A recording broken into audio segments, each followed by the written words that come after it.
പ്രിയപ്പെട്ടവരെ, ഈ ദിവസത്തെ വലിയ വാർത്തയിലേക്ക് ദ ബിഗസ്റ്റ്.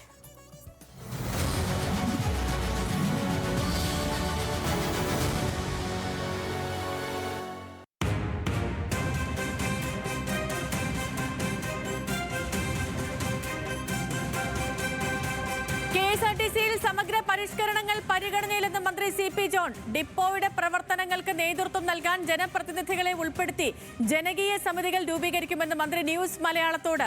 ഹൈഡ്രജൻ ബസ്സുകൾ നിരത്തിലിറക്കുന്നതും KSRTC യൂബറുകളുമായി സഹകരിക്കുന്നതും പരിഗണനയിലെന്നും മന്ത്രി വ്യക്തമാക്കി. ഓൺലൈൻ ബൈക്ക് ടാക്സിയുടെ പ്രവർത്തനത്തിൽ ആശങ്കയുണ്ടെന്നും ഓട്ടോ സ്റ്റാൻഡുകളിൽ നിർത്തിയിട്ട് സവാരി പിടിക്കുന്നത് ശരിയല്ലെന്നും CP ജോൺ പറഞ്ഞു. എല്ലാ ഡിപ്പോകൾക്കും ഒരു ജനകീയ സമിതി വരികയാണ്. MLA MP, പഞ്ചായത്ത് മെമ്പർ, ആ ഡിപ്പോൻ്റെ പഞ്ചായത്ത് മെമ്പർ, പഞ്ചായത്ത് പ്രസിഡന്റാണ് പ്രസിഡന്റ്, അല്ലെങ്കിൽ മുനിസിപ്പൽ ചെയർമാൻ, എല്ലാ രാഷ്ട്രീയ പാർട്ടികളുടെ മെമ്പർമാർ വരുന്ന ജനകീയ സമിതി വരും. ഹൈഡ്രജൻ ബസ്സിൻ്റെ കോസ്റ്റ് എന്ന് പറഞ്ഞിട്ട് കൂടുതലാണ്. പക്ഷേ ഹൈഡ്രജൻ്റെ കോസ്റ്റും എൻവയോൺമെൻറ്റ് കോസ്റ്റും തമ്മിൽ തട്ടിച്ചു നോക്കുമ്പോൾ നമ്മളത് വേറൊരു അക്കൗണ്ടിങ് നടത്തണം. റണ്ണിങ് കോസ്റ്റ് കൂടുതലാണ്. ട്രാൻസ്പോർട്ട് രംഗത്ത് വന്നുള്ള പുതിയൊരു മെത്തേഡ്, ബസ് നമുക്ക് തരും, പൈസ കൊടുക്കണ്ട, അതാണ് ഫ്രീ തരുന്നു പറഞ്ഞത്. പക്ഷേ കിലോമീറ്ററിന് പൈസ കൊടുക്കണം. അത് 65 റുപ്യ പറഞ്ഞത് വലിയ ബസ്സിന്. അപ്പോൾ 65 രൂപ എന്ന് പറഞ്ഞാൽ 200 കിലോമീറ്റർ ഓടുമ്പോൾ 13,000 റുപ്യ കൊടുക്കണ്ടേ? അതെല്ലാം കൂടെ വരുമ്പോൾ ഒരു 17,000 റുപ്യ നമുക്ക് കളക്ഷൻ കിട്ടിയാലേ നമുക്ക് മുതലാവുള്ളൂ. ഈ ഒരു സമ്പ്രദായം നമ്മളിതുവരെ പരീക്ഷിച്ചിട്ടില്ല. ഈ കിലോമീറ്റർ കണക്കായിട്ട് കൊടുക്കുന്നത് അതിൽ കുറേ കൺസേൺസും ഉണ്ട്. ഒന്ന്, ആ വണ്ടികൾ ഐഡൻറ്റിഫയബിൾ ആവണം. അതൊരു ടാക്സിയാണ് എന്നുള്ള സ്റ്റിക്കർ വേണം. അല്ലെങ്കിൽ എന്താ വെച്ചാൽ അങ്ങനത്തെ സംവിധാനങ്ങൾ വേണം. അതിൻ്റെ ബോർഡ് ഐഡൻറ്റിഫൈ ചെയ്യാവുന്നതായിരിക്കണം. അത് വാച്ച് ചെയ്യാൻ പറ്റണം. അപ്പം അങ്ങനെയുള്ള ചില കാര്യങ്ങൾ കൺസേൺസും ഉണ്ട്. പിന്നെ അതിപ്പോൾ കൊണ്ടുവന്ന് നമ്മളിപ്പോൾ ഓട്ടോറിക്ഷ പാർക്ക് ചെയ്ത സ്ഥലത്ത് ഒരു 10 മോട്ടോർ സൈക്കിളും കൂടെ നിർത്തുക എന്ന് പറയുമ്പോൾ അവർക്കൊരു ബുദ്ധിമുട്ട് അങ്ങനെ ഉണ്ടാകും. പല ഓഫറുകളും പറയുന്നുണ്ട്. ഇപ്പോൾ ഊബർ തന്നെ വന്നിട്ടൊരു ഓഫർ പറഞ്ഞു. ഇപ്പോൾ തീരുമാനമല്ല പറഞ്ഞത്, ഊബറിൽ കൂടെ KSRTC ബസ് ബുക്ക് ചെയ്ത് തരാം. ആലോചിക്കാം.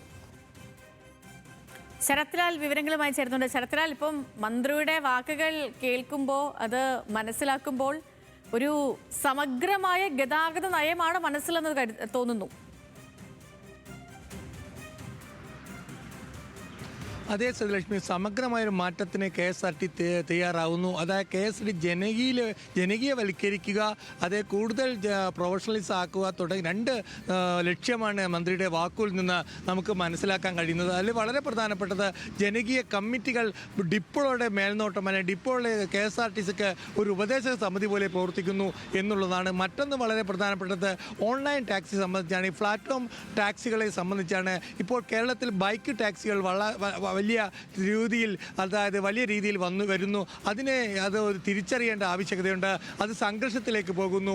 ഓട്ടോറിക്ഷ പാർക്ക് ചെയ്യുന്ന സ്ഥലങ്ങളിൽ ഓൺലൈൻ ടാക്സികൾ കസ്റ്റമർ എടുക്കുന്നു. അത് സംഘർഷത്തിൽ നയിക്കുന്നു. അതുകൊണ്ട് തന്നെ വളരെ പ്രധാനപ്പെട്ട ഒരു വിഷയമായിട്ട് ഇതിനെ കാണണം. അതിൽ ആശങ്കയുണ്ട് എന്നാണ് മന്ത്രി പറഞ്ഞിരിക്കുന്നത്. മറ്റൊന്ന് ഊബറുമായുള്ള സഹകരണമാണ്. KSRTCയുടെ അല്ലെങ്കിൽ KSRTCയുടെ ടിക്കറ്റ് വിൽപ്പന, അല്ലെങ്കിൽ KSRTCക്ക് ടിക്കറ്റ് നൽകാനുള്ള സീറ്റുകൾ നൽകാനുള്ള, ഊബർ വഴി ബുക്ക് ചെയ്യാനുള്ള അവസരം ഊബർ നൽകാൻ തയ്യാറാണ്. തുടങ്ങിയ കാര്യങ്ങളിലൊക്കെ തന്നെ ഒരു പുതിയ രീതിയിലേക്ക്, പുതിയ നയത്തിലേക്ക് കാര്യങ്ങൾ വരുന്നു. മറ്റൊന്നുകൂടി പ്രധാനമായി അദ്ദേഹം വ്യക്തമാക്കുന്നുണ്ട്. കാരണം ഒന്ന്, ഗ്രാമവണ്ടികൾ അതായത് ഇപ്പോൾ ഓടുന്ന 50 എണ്ണം മാത്രമാണ്, 58 മാത്രമാണ്. അത് 500 എണ്ണമായി ഉയർത്തുക. അതിന് പഞ്ചായത്തുകൾ ധനസഹായം നൽകണം. വനിതാ കണ്ടിജൻസി ഫണ്ടിൽ നിന്ന് ബസ് വാങ്ങാനുള്ള പണം നൽകണം. തുടങ്ങിയ കാര്യങ്ങളും അദ്ദേഹം പറഞ്ഞു വെക്കുന്നുണ്ട്.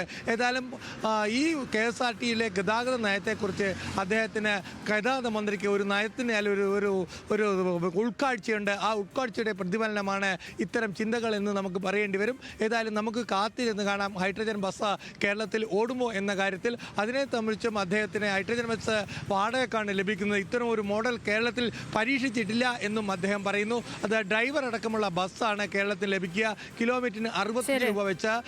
ഇത്തരം ഒരു മോഡൽ ഇതുവരെ പരീക്ഷിച്ചിട്ടില്ല എന്നതുകൂടി മന്ത്രി വ്യക്തമാക്കുമ്പോൾ ശ്രീലക്ഷ്മി, പുതിയ നയങ്ങൾ, പുതിയ വ്യത്യാസങ്ങൾ KSRTCയിൽ വരുമെന്ന് നമുക്ക് മനസ്സിലാകുന്ന കാര്യം. ശരത്ത്, ഇപ്പൊ കേരളത്തിലൊരു സമഗ്രമായ ഒരു ഗതാഗത നയമാണ് CP ജോണിന്റെ മനസ്സിലെന്ന് തോന്നുന്നു അദ്ദേഹത്തിന്റെ പ്രതികരണങ്ങൾ കേൾക്കുമ്പോൾ.